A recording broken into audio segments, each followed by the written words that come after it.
أعوذ بالله من الشيطان اللعين الرجيم بسم الله والصلاة والسلام على رسول الله الأمين أما بعد السلام عليكم ورحمة الله وبركاته يومنا سافر ثلاثة شابير قوة بقوي شكرة دبوبيو دا أشرين دبير muna fatan Allah ya mana gudunmuwa. Akwai labari mai daɗi da faranta rai daga ƙasa Nijar. Muna fatan Allah ya ci gaba da faranta mana rai.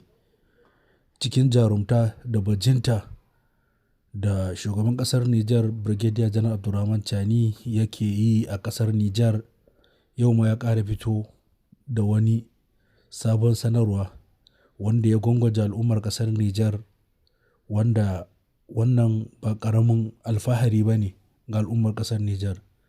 Muna roƙon Allah ya ba mu ikon gode mu wannan ni'ima da Allah ya mana, ya haɗa mu da wannan mutumi mai kishin Nijar da al'ummar ƙasar Nijar.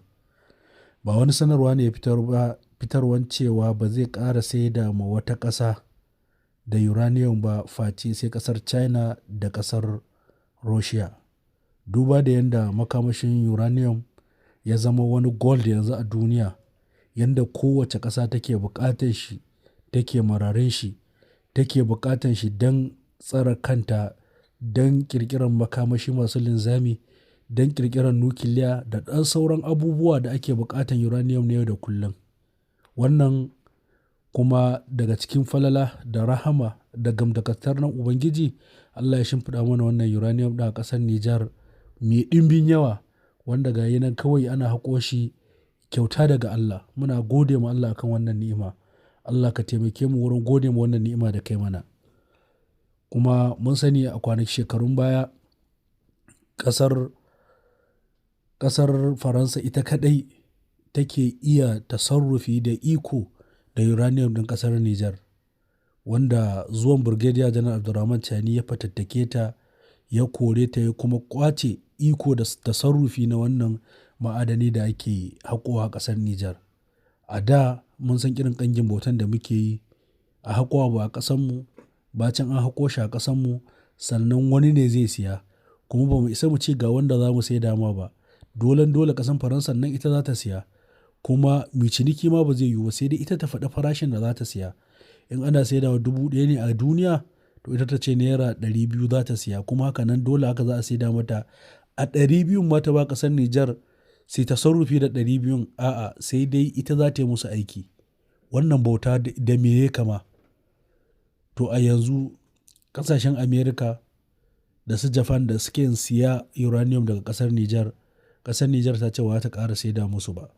Ta dakatar da saida musu da wannan uranium ɗin, saboda still za ku gane inda aka dosa a halin yanzu. Daga cikin ƙarshen maganan da ya yi, ya ce zai ci gaba da hurɗa ne da ƙasar China da ƙasar Russia, ko kuma wanda ya fi su farashi. Ma'ana kun ga wancan still suna siyan wannan uranium ɗin ne da farashin da bai kamata su siya ba. Suna siya ne da farashi na ƙasa can, amma waɗannan ƙasashen suna siye ne da farashi mai kyau, wanda yake nuna cewa ku mutane ne, wannan arzikin naku ne. Amma waɗancan suna siya ne da farashin da cewa ku bayinmu ne, dole ku saida mana ko kun so.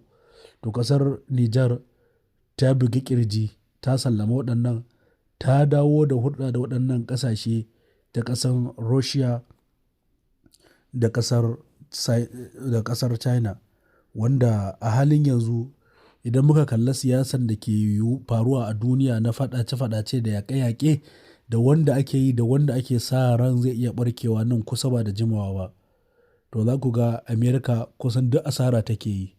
Duk wani abu da ta taɓa take da iko a kai, yanzu ana ta tsincewa daga hannunta. Wannan daman da ikon da take da shi yana ta ƙwacewa daga hannunta. Wannan alama ce da ke nuna cewa ta zo ƙarshenta, ta yi abin da za ta yi, kuma dole ta haƙura ta jira ta Allah ta kasance. Ba ta isa ta fito ta bugi ƙirji ta ce ta Allah ba za ta kasance a kanta ba. Alƙawarin Allah ne, duk abin da ya sama dole sai ya yi ƙasa. Mu kuma ƙasashenmu ɗinnan da kuke gani, musamman ƙasashen Afirka, ballantana ƙasashen AES, Nijar, Mali, Burkina Faso, a wannan yanayin da kuke gani, wallahi alamu na nunawa da hasashe cewa ɗagawan waɗannan ƙasashen yanzu. A da suna da ma'adanan nan, duk duniya ana buƙatar waɗannan ma'adanan, amma kuma idan ana lissafa ƙasashen da suka fi kowanne talauci da koma baya ƙasashen nan ne. Amma cikin ƙanƙanin lokaci Allah ya dawo da ƙasarmu cikin hayyacinta, al'ummarmu suka fahimci inda aka dosa, muka samu waɗansu jajirtattu zakakuran shugabanni wanda suka zo suka yi juyin mulki suka ƙwato waɗannan ƙasashe daga ƙangi na nitsewa da bauta, ta koma ta samu 'yanci da dama a kanta yadda za ta iya gudanar da abubuwa a karan kanta, ta yi mu'amala da wanda take so, ta ƙi mu'amala da wanda ta ga dama, ta tasarrufi da duk wani arziki da wani ma'adani da Allah ya zuba a cikin waɗannan ƙasashe wanda da muna kallon su yana neman ya fi ƙarfinmu. Saboda tsabar son kai da zalunci da rashin imani na waɗansu ƙasashe. Wannan abu ne da ya kamata mu yi ma Allah godiya, mu ci gaba da addu'o'i. Wannan nasara da Allah ke bamu da ci gaba to ba wayanmu bane, ba dabaranmu bane.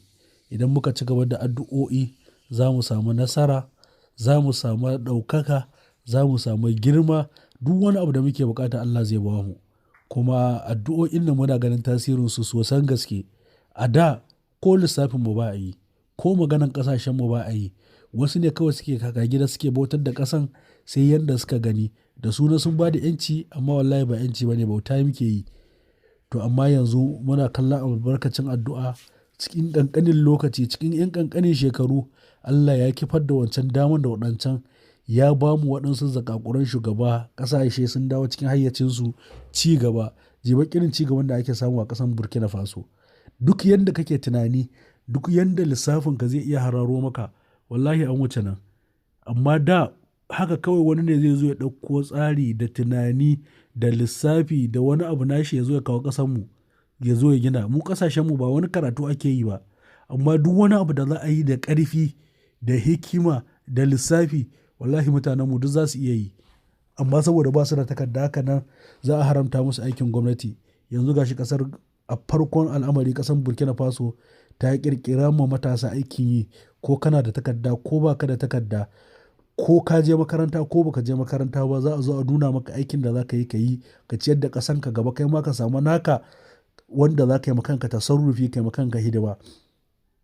Wannan ba ƙaramin abin alfahari ba ne da ya kamata mu gode ma Allah. Allah ya ci gaba da mana jagoranci, ya daidaita mana al'amuranmu, ya wa shugabanninmu jagoranci, ya riko da hannunsu zuwa ga aikata abin da yake maslaha da nasara ga ƙasa da al'ummar ƙasa gabaki ɗaya. Duk wani wanda zama da shi zai zama na fitina, sharri, bala'i ko mu'amala da shi, muna roƙon Allah ka canza mana shi. Ya Allah ka kau da mu daga shi, ka kau da shi daga gare mu, ka amintar da mu a cikin ƙasashenmu, ka ba mu natsuwa da kwanciyar hankali, ka ba mu aminci, ka sa aljanna firdaus ta zama komanmu.